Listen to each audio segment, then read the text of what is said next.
Hi sa mga gulay lovers dyan. Kumakain ba kayo ng lauoy, utan, or laswa sa Bisaya? Sinabawang gulay, ganon.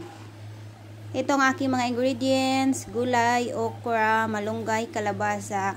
At ito, pa-help naman kung anong pangalan nito. Comment down below kung nakakakilala kayo sa pangalan nitong gulay na to. Kasi nung una nakatikim ako sa kaibigan ko, akala ko pipino. Sabi niya hindi daw. Nakataka naman ako. At may alugbati pala ako. Syempre maraming alugbati. Nagpakulo na rin ako ng tubig. Sabay nilunod ko na yung mga sibuyas, loya, kamatis. Ang tanglad, syempre. Alam nyo naman, pag nagsasabaw ako, hindi pwede mawala ang tanglad.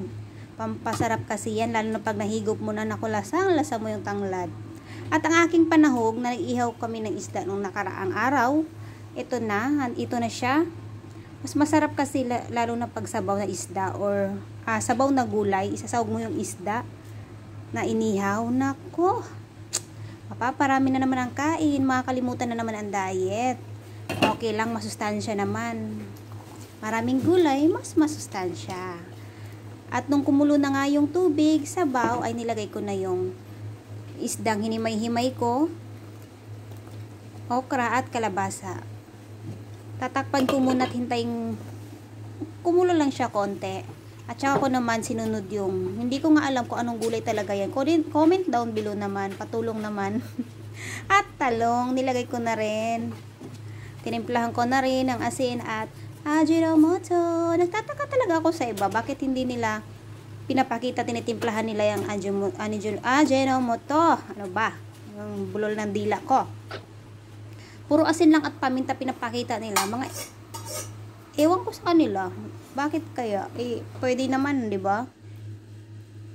At nung kumulo na rin, ay nilagay ko na yung alugbati at malunggay ko. Yan. Nilipat ko na pala sa malaking kardero kasi nga maapaw na siya. Nag-awas. Umaapaw na siya. Ready to eat na siya mga lalabs. Tara, sabayan nyo ako sa pagkain. Kain. Kalabasa.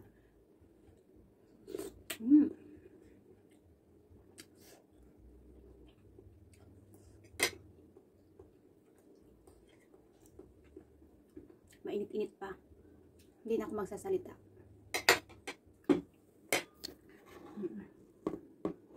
Kitang-kita nyo naman. Kita nyo yan. Napakasarap. Diba?